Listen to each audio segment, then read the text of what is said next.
बिस्मिल्लाहिर्रहमानिर्रहीम dear students, Naveed Sabri here. Students, आज हम 26 मार्च 2024 ट्यूसडे के एडिटोरियल्स डॉन एडिटोरियल्स के ऊपर डिस्कशन करेंगे, जिसमें कि सबसे पहला एडिटोरियल है सीज फायर फाइनली। स्टूडेंट्स, जैसा कि आपको पता है कि हमारी जो ये डिस्कशन है, इसके तीन पार्ट्स होते हैं। एक तो ये है कि जो आपका जो आइडियाज होते हैं उनके ऊपर डिस्कशन होती है, जो आई I मीन mean, जो भी टॉपिक होता है उसके ऊपर जो हमारे एडिटोरियल्स में आइडियाज होते हैं उनको एक्सप्लेन किया जाता है। दूसरी बात ये होती है कि इसके साथ ही जैसे जैसे कुछ लैंग्वेज से रिलेटेड कुछ नई चीजें और कुछ ऐसी बातें आती हैं कि जो बहुत अच्छे वर्ड्स, अच्छी वोकेबलरी जो आप अपनी राइटिंग में यूज कर सकते हैं, वो भी आपको साथ बताई जाती है।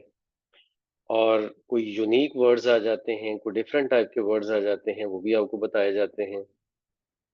तो साथ साथ ये लैंग्वेज इम्प्रूवमेंट की और आपकी जो राइटिंग की इम्प्रूवमेंट की स्पेशली जो एक्टिविटी है वो भी साथ साथ चलती है। और तीसरा पार्ट इसका ये होता है कि जो आपके ये जो राइट साइड पे डिफिकल्ट वर्ड्स और इनके मीनिंग वगैरह लिखे होते हैं, इनको इनसे रिलेटेड कुछ ब्लैंक्स जो हैं वो 5 ब्लैंक्स डेली दी जाती हैं क्वेश्चंस में, और फिर उनके आंसर्स नेक्स्ट डे शेयर किए जाते हैं। तो उन क्वेश्चंस के अंदर जो ब्लैंक दी जाती हैं वो कमेंट सेक्शन में फर्स्ट कमेंट में होती हैं। आप उनके जरूर आंसर दिया करें। तो इस तरह से ये 3 सेक्शन होते हैं। और यहाँ इस लेक्चर से पूरा फायदा उठाने के लिए जरूरी है कि आप पूरे लेक्चर के साथ साथ चलें और पूरा लेक्चर सुने। और इसमें जो भी लैंग्वेज इंप्रूवमेंट के स्पेशली मैं जो वर्ड्स हाईलाइट करता हूँ कि ये आप अपनी राइटिंग में यूज कर सकते हैं, उनको भी स्पेशली आप नोट करें और फिर अपनी राइटिंग में यूज करने की कोशिश करें। और इसके बाद जो कमेंट सेक्शन में क्वेश्चंस होते हैं उनको भी आंसर करें। और आने वाले दिनों में हम प्लान कर रहे हैं कि हम इन जो भी हमारे ये एडिटोरियल्स होते हैं, इनकी कुछ प्रेसी राइटिंग के ऊपर भी कोई एक्टिविटी प्लान करें। तो वो आगे आने वाले दिनों में प्लान होगी। आप स्टूडेंट्स की जो इंटरेस्ट है वो जितनी ज़्यादा इन लेक्चर्स में हमें नज़र आएगी, उतनी ही ज़्यादा हम इनके हवाले से आप लोगों के लिए फर्दर एक्टिविटीज़ प्लान कर सकेंगे। तो आपकी इंटरेस्ट जो है वो जितनी ज़्यादा होगी, वो हमारे लिए एक समझ लें कि एक मोटिवेशन होगी कि हम इस एक्टिविटी को जारी भी रखें, और प्लस इसमें नई नई लैंग्वेज इम्प्रूवमेंट की और आपके आइडियाज की इम्प्रूवमेंट की जो है वो नई नई जो है वो एक्टिविटीज ऐड करते रहें। तो चलते हैं। सबसे पहला एडिटोरियल है cease fire finally. Cease fire finally ये गजा के हवाले से है, जो इसराइल गजा में जीनोसाइड कर रहा है। 7 अक्टूबर 2023 को उसने स्टार्ट किया था। मैस स्लॉटर और जो लोगों के ऊपर उसने जिंदगी तंग की हुई है और लोगों को मार रहा है, बच्चों को मार रहा है गजा में, उसके हवाले से ये है कि यूनाइटेड नेशंस सिक्योरिटी काउंसिल ने एक करारदाद मंजूर की है, जिसमें सीज फायर के लिए ऑक्युपाइड पैलेस्टीनियन टेरिटरी जो है उसमें सीज फायर के लिए मिलकर अक़वाम मुत्तहिदा ने इसराइल को कहा है कि इसको जंगबंदी की जाए और गजा के ऊपर जो अटैक्स हैं उनको बंद किया जाए। अच्छा, तो एडिटोरियल हमें बताता है कि ये वाली कोशिश जो है वो इससे पहले भी 3 दफा की गई है, लेकिन हर दफा अमेरिका ने उसको वीटो कर दिया। यानी कि अमेरिका नहीं चाहता था कि सीज फायर हो। लेकिन इस दफा शायद दुनिया का प्रेशर बहुत ज्यादा था। लेकिन उस प्रेशर से ज्यादा जो इम्पोर्टेंट चीज है वो ये है कि चूंकि अब ये वाला साल जो है वो अमेरिका में इलेक्शन ईयर है, और बाइडन इंतजामिया जो है, जो बाइडन जो इस वक्त प्रेसिडेंट ऑफ अमेरिका है, वो बाइडन इंतजामिया अब थोड़ी सी इस हवाले से कंसर्न्ड है कि हमें अमेरिकन पीपल जो हैं, जो कि बहुत काफी हद तक जो हैं वो गज़ा में जो सीज़ फायर है वो डिमांड कर रहे हैं, तो अगर हम उसके खिलाफ जाएँगे तो वो वोट हमारे खिलाफ ना दें। तो इसलिए फिर अमेरिका जो है अब उसने क्या किया है, अब एब्सटेन किया है। अब भी अमेरिका ने ये नहीं किया कि वो सीज़ फायर के हक में वोट देता, सिर्फ़ उसने एब्सटेन किया है, यानी कि उसने वोट दिया ही नहीं है, ठीक है? तो इस तरह से ये एक समझ लें कि एक ऐसा पॉइंट आ गया है कि जिसमें seize fire at the end जो है वो डिमांड किया गया है और इज़राइल को ज़ाहिर है कि ये बात माननी पड़ेगी। लेकिन इस जंग में अभी तक 32,000 ओवर 32,000 पैलेस्टीनियन सिविलियंस जो हैं वो मारे गए हैं और अभी भी जो यूएस एम्बेसडर है यूएन में वो कहता है कि हम एग्री नहीं करते इस रेजोल्यूशन से, लेकिन जाहिर है कि हमें बाकी लोगों के साथ ही चलना पड़ेगा। और नेक्स्ट आगे पैराग्राफ में हमारा राइटर कहता है कि अभी भी को बहुत सेलिब्रेट करने वाली कोई बात नहीं है, क्योंकि जिन गजा के लोगों का मुहासरा किया गया है, गजा स्ट्रिप का उन लोगों का मुहासरा किया गया है और उनको डेली जो है वो मतलब डिस्ट्रक्शन और उनके प्यारे मारे गए और हर तरफ तबाही और बर्बादी और ये सब कुछ वो देख चुके हैं। उनके माइंड में इस वक्त क्या क्या प्रिंट होगा और क्या क्या वो सोच रहे होंगे जो लोग अभी जिंदा हैं, ये कुछ कहा नहीं जा सकता। यूनाइटेड नेशंस के सेक्रेटरी जनरल जो रफा क्रॉसिंग असल में वो बॉर्डर है जो कि पैलेस्टाइन का मिस्र के साथ इजिप्ट के साथ लगता है। तो उस बॉर्डर पे यूएन सेक्रेटरी जनरल ये गए और वहां पे जाके उन्होंने कहा कि जितनी भी ऑब्स्टेकल्स हैं इमदाद के अंदर, गजा में हर तरह की इमदाद पहुंचनी चाहिए और जितनी भी इसमें ऑब्स्टेकल्स और रुकावटें हैं उनको खत्म होना चाहिए। लेकिन असल रुकावट तो इसराइल ही की वजह से है ना, सबसे बड़ी रुकावट तो इसराइल खुद है।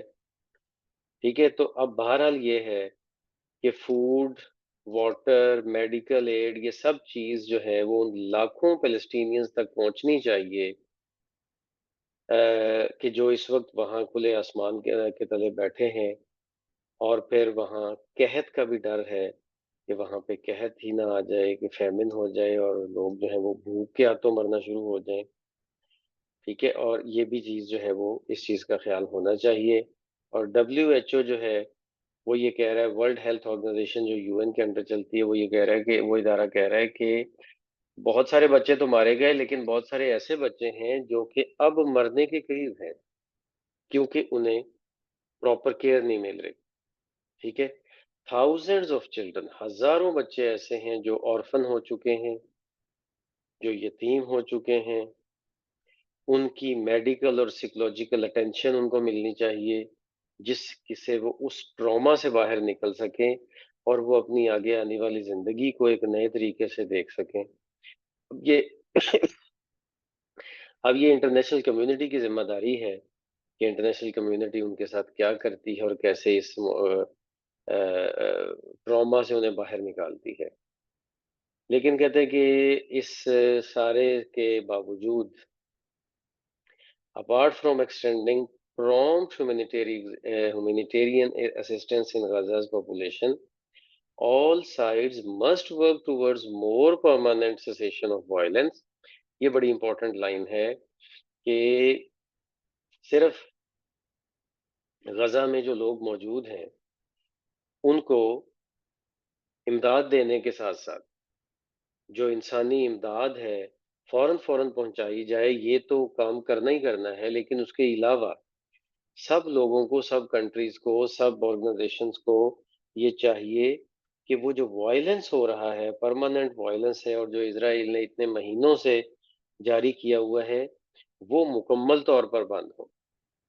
और जो ट्रूस है, ट्रूस का मतलब क्या है, जंग बंदी, वो हालांकि नवंबर में भी हुई थी बट वो ड्यूरेबल नहीं थी। तो अब ये कोशिश ये करनी चाहिए कि ये जो जंग बंदी है ये मुकम्मल हो, ये परमानेंट हो और अगर ये परमानेंट होगी तो ही फिर जाहिर है कि इससे आगे बाकी चीज़ों का भी हल निकल सकेगा, अदरवाइज़ तो इसका कोई हल निकल नहीं सकता। और फिर जो वर्ल्ड कम्युनिटी है, ज़ाहिर है कि उन्हें देखना है कि किस तरह से जो अब इस वक़्त बच्चे बेचारे यतीम हो गए उस जंग में, किस तरह से उनको डील करना है, उनके साथ क्या सलूक करना है और किस तरह से इज़राइल को इन हज़ारों मासूम लोगों के मर्डर का अकाउंटेबल बनाना है। हज़ारों मासूम लोगों के जो जवाब देना है इज़राइल ने कि उसने क्यों मारा उन उन सबको। तो बहरहाल राइटर ने बड़ी सख्त लैंग्वेज इस हवाले से यूज़ की है। तो वो कहते हैं कि अब ये जो सारी दुनिया की नज़रें हैं, वो इज़राइल और अमेरिका के ऊपर हैं, जो कि उसका चीफ पैट्रन है इज़राइल का, कि क्या इज़राइल जो है, वो यूनाइटेड नेशंस की जो सिक्योरिटी काउंसिल की रेज़ोल्यूशन है, उसको मानता है या नहीं मानता है, ठीक है? या अपने उसी रोग स्टेट वाले बिहेवियर में रहता है, बदमाश रियासत जो है, उसके बिहेवियर में रहता है, या वो मानता है और अगर वो मानता है तो किस हद तक मानता है और आगे पैलेस्टाइन के साथ वो क्या सलूक करता है, ये आने वाले दिन ही बताएंगे। क्योंकि जो भी ये चीज़ें आगे आने वाले कुछ वीक्स में, मंथ्स में होंगी, वो इस पूरे रीजन के लिए, पूरे मिडल ईस्ट के रीजन के लिए बहुत लंबे असरात लेके आएंगी। क्योंकि इस दफ़ा जो पैलेस्टाइन के ऊपर अटैक हुआ है, ये अनप्रेसिडेंटेड है, पूरी हिस्ट्री में इस तरह का कोई अटैक आज तक नहीं हुआ। तो इसके बाद आगे चलते हैं। तो सेकंड हमारा जो एडिटोरियल है वो है अफगान रिटर्न के हवाले से। पाकिस्तान में अफगानिस्तान की जंग 1979 में स्टार्ट हुई, जब रशिया ने अफगानिस्तान के ऊपर अटैक किया। तो बहुत सारे अफगान रेफ्यूजीज जो हैं, लाखों की तादाद में वो पाकिस्तान आ गए और फिर उसके बाद वो यहाँ के ही होके रह गए। क्योंकि जब रूस टूटा और रूस वापस चला गया, तो अमेरिका भी वापस चला गया और सही तरह सेटलमेंट नहीं हो सकी और अफगानिस्तान में खाना जंगी शुरू हो गई, एक सिविल वार शुरू हो गई और अपनी अपनी हुकूमतें हर तरफ बन गईं। वो उस सिविल वॉर में भी लोगों को सुकून का सांस नहीं आया। फिर उसके बाद तालिबान का एक दौर आया, उसमें फिर अलकायदा का उनके ऊपर इल्ज़ाम लगा। फिर 2001 में अमेरिका ने अटैक कर दिया। अमेरिका के अटैक के बाद फिर कोई 10-12 साल, 12-13 साल जो है वो उसमें सारे चले गए, अमेरिका बमबारी करता रहा। और फिर एक ऐसा टाइम आया 2014 में कि जब अमेरिका ने यहाँ पे एक गवर्नमेंट बनाई और गवर्नमेंट पहले तो हामिद करज़ई उसके सरबराह थे, फिर उसके बाद अशरफ गनी उसके सरबराह बने। वोटिंग वगैरह एक सो कॉल्ड सी इलेक्शन हुआ। तो उसके बाद फिर जैसे ही अमेरिकन फौज यहाँ से निकली है, तो तालिबान ने दोबारा फिर टेक ओवर कर लिया और अशरफ गनी को बाहर भागना पड़ा, दूसरे मतलब कंट्री में जाके पनाह लेनी पड़ी। लेकिन बहरहाल अब तालिबान की गवर्नमेंट है और स्टेबल गवर्नमेंट है। पिछले 2-3 साल से एक स्टेबल गवर्नमेंट कही जा सकती है। मतलब कहाँ 1979 और 79 के बाद अब ये इस वक्त 2024, ठीक है? तो मतलब 50 साल का एरिया तक 50 साल का तकरीबन ये बनता है अरसा। मोर देन 40 इयर्स का तो लाजमी बनता है। मतलब कोई 43-44 इयर्स का ये वो टाइम बनता है कि जरा गौर करें कि जो फैमिली उस वक्त यहाँ पे आई थी और उनके बच्चे यहाँ पे पैदा हुए और उन बच्चों ने पाकिस्तान ही के माहौल में आंख खोली और वो अब 40 की एज क्रॉस कर गए हैं। मतलब अब वो अपने आप को क्या अफगानी कहेंगे या पाकिस्तानी कहेंगे? ये ज़रा बात हमें सारी इस चीज़ को बैकग्राउंड में रखनी है, अपने माइंड में रखनी है। ये मैंने बैकग्राउंड इसलिए आपको दिया ताकि आपको ये पता हो कि ये इस एडिटोरियल का जो बैकग्राउंड है वो क्या है। अफ़गान रिटर्न के हवाले से बात की जा रही है कि हमारे कंट्री में पिछले कुछ सालों से अब ये महसूस किया जा रहा था कि जी अफ़गानिस्तान में चूँकि अब एक स्टेबल गवर्नमेंट आ गई है, तो वो लाखों अफ़गानी जो कि हमारे इकोनॉमी के ऊपर आके एक बोझ बने थे, अब उनको वापस जाना चाहिए। हमें एक नेबरिंग कंट्री के होने की वजह से, अपने मुसलमान भाई होने की वजह से उनको यहाँ पे पनाह दी। अब उन्हें वापस अपने कंट्री में जाना चाहिए।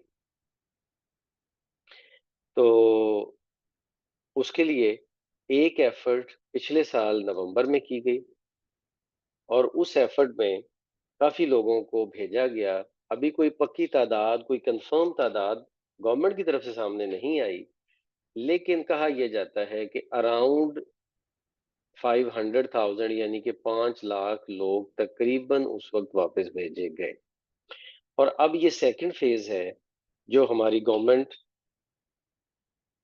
आने वाले 2-3 महीनों में ये करना चाह रही है कि जो 8,80,000 डॉक्यूमेंटेड अफ़गान्स हैं, जो कि अभी भी पाकिस्तान में हैं, उनको वापस अफ़गानिस्तान भेजा जाए। ठीक है? तो इसमें पाकिस्तान के जो प्राइम मिनिस्टर हैं, नए प्राइम मिनिस्टर जो शहबाज शरीफ हैं, उन्होंने अपने 100 डे प्लान में इसका ज़िक्र किया है कि हम अफ़गानियों को वापस अफ़गानिस्तान भेजेंगे, ताकि पाकिस्तान की इकोनॉमी के ऊपर बोझ जो है वो ज़रा कम हो। अब अफ़गान सिटीज़न कार्ड होल्डर्स जो हैं, वो तो ये 8,80,000 हैं और इनका डेटा वगैरह कलेक्ट किया जा रहा है और इनको वापस भेजा जाएगा।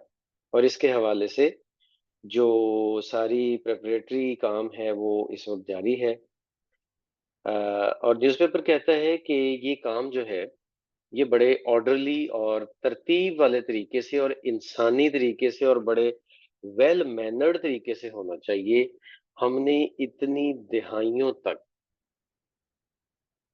दहाइयों तक उन लोगों की समझ लें कि मेहमान नवाजी की है, उनको अपने पास रखा है और अब जब हम उन्हें वापस भेज रहे हैं, तो हम उन्हें इस अच्छे तरीके से वापस भेजें कि वो हमारे दुश्मन ना बन जाए। ये ना सोचें कि जी हमने आखिरी मौके पे उनके साथ अच्छा सलूक नहीं किया। तो न्यूज़पेपर कहता है कि पहले जब नवंबर में पिछले साल ये काम हुआ, तो उस वक्त हमने कोई बहुत अच्छा तरीका अडॉप्ट नहीं किया था। हमने जोर जबरदस्ती करके उनको वापस भेजा और उस जोर जबरदस्ती से हमने कोई अच्छी फीलिंग्स अपने लिए उनके दिल में पैदा नहीं की। वापस उन्होंने जाना है और कानूनी तौर पर हमने उनको वापस भेजना ही है, लेकिन उनको कायल किया जाए, उनको इतने अच्छे इखलाक के साथ वापस भेजा जाए कि वो हमेशा पाकिस्तान में जो उनका टाइम गुजरा है उसको वो ओन करें और उसको वो अच्छा समझें और फिर आगे चल के वो हमारे लिए एक अच्छे हमसाए साबित हों। अच्छा, और इसके लिए न्यूज़पेपर कहता है कि ये इसलिए भी है क्योंकि पाकिस्तान के इस वक़्त अफ़गानिस्तान के साथ जो ताल्लुकात हैं वो बड़े सेंसिटिव और डेलिकेट पॉइंट पे हैं और हम कोई अच्छे ताल्लुकात उनके साथ इस वक़्त अफ़गान गवर्नमेंट के साथ हमारे नहीं हैं। और वैसे भी द प्रिंसिपल ऑफ नॉन रिफॉलमेंट ये कहता है कि हमें किसी भी सीरियस थ्रेट वाले इलाके में लोगों को ज़ोर ज़बरदस्ती से हम वापस नहीं भेज सकते। ये बेसिकली एक इंटरनेशनल प्रिंसिपल है और जो सब नेशंस इसको फॉलो करती हैं कि ऐसे लोग कि जिनको कहीं पे खतरा हो, बेशक वो एक बंदा हो या एक फैमिली हो या पूरी कम्युनिटी हो, ऐसे लोग जिनको कहीं पे खतरा हो, बेशक वो उनका अपना ही मुल्क क्यों ना हो, उनको जोर जबरदस्ती वापस आप नहीं भेज सकते। जहां पे वो मौजूद होते हैं उनकी वहीं पे उनके स्टे को एक्सटेंड किया जाता है। ये नॉन रिफॉलमेंट का एक प्रिंसिपल है जो पूरी दुनिया में फॉलो किया जाता है।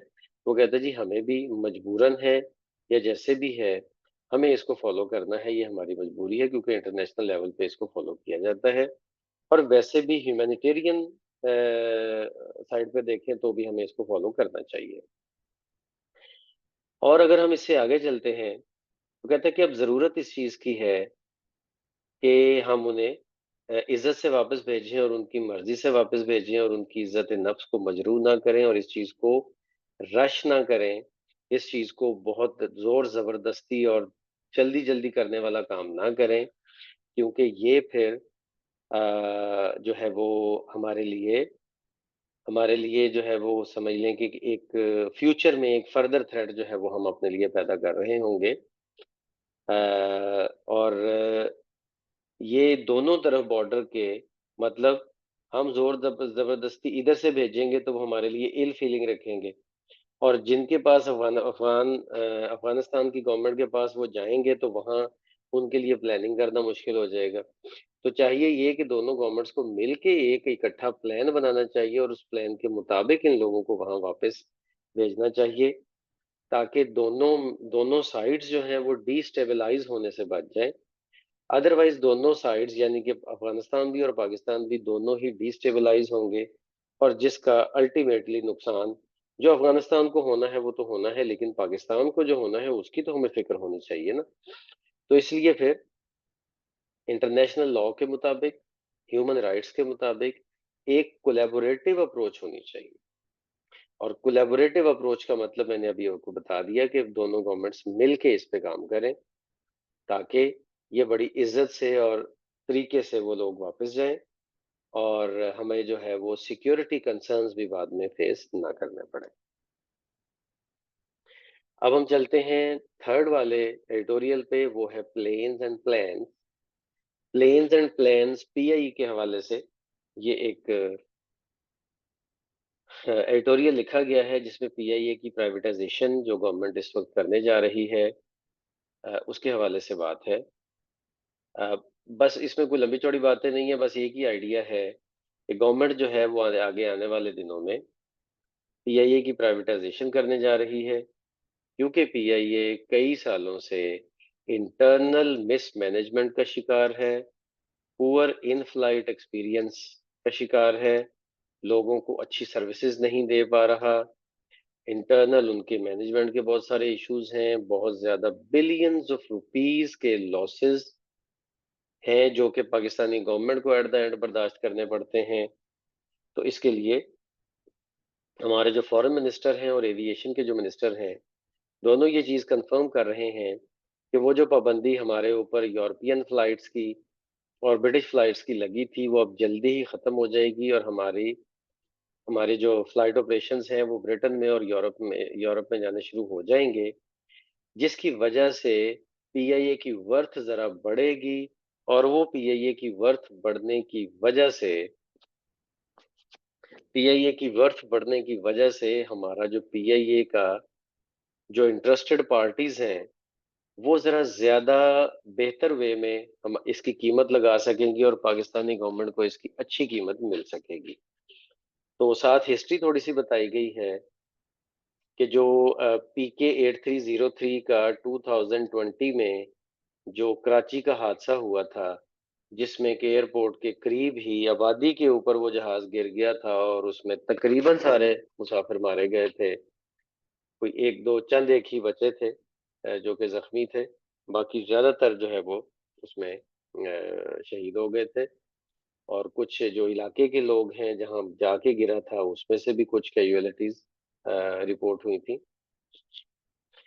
तो उसके उस वक्त फिर हमारे जो उस वक्त के एविएशन मिनिस्टर थे उन्होंने ये कहा था, बयान दिया था कि पीआईए में तो बहुत सारे ऐसे पायलट्स हैं कि जिनकी डूबियस फ्लाइंग क्रीडेंशियल्स हैं, यानी कि पायलट्स की ही जाली डिग्रियां हैं। तो उसकी वजह से फिर वो बड़ा पूरी दुनिया में शोर वगैरह मचा, और यूरोपियन यूनियन ने हमारी फ्लाइट्स के ऊपर पाबंदी लगा दी, जिसकी जो पाबंदी अभी तक भी चल रही है। तो इसी तरह से वो कहता है जी कि हमारा जो एडिटर है, न्यूज़पेपर एडिटर, वो ये कहता है कि गो के पीआईए की जो परेशानियां हैं, जो प्रॉब्लम्स हैं, उसकी लिस्ट बड़ी लंबी है, लेकिन प्राइवेटाइजेशन एक अच्छा तर्याक साबित हो सकता है इस जहर का जो पीआईए के अंदर है, यानी कि पीआईए के जो मामलात हैं उसको रिजॉल्व करने का प्राइवेटाइजेशन एक अच्छा तरीका हो सकता है, क्योंकि जब प्राइवेट लोग इसको प्रोफेशनल तरीके से रन करेंगे और ना कोई पॉलिटिकल प्रेशर होगा, ना कोई फ्री टिकट्स किसी को देने होंगे, ना कोई और किसी तरह से कोई प्रेशराइज कर सकेगा और खामखा ज़्यादा मुलाज़िम भर्ती करवा सकेगा। तो उस वक़्त फिर बड़ा फ़ायदा होगा और पाकिस्तान नई डेस्टिनेशंस की तरफ जाएगा और ये पीआईए जो है, वो यूरोप्स की फ्लाइट्स लेगा, नॉर्थ अमेरिका और दुनिया के बहुत सारे और कंट्रीज़ में फ्लाइट्स जाएँगी। तो ज़ाहिर है कि उसका फ़ायदा पीआईए को होगा। तो इसलिए ये एक अच्छा इक़दाम है, ये बुरा इक़दाम नहीं है।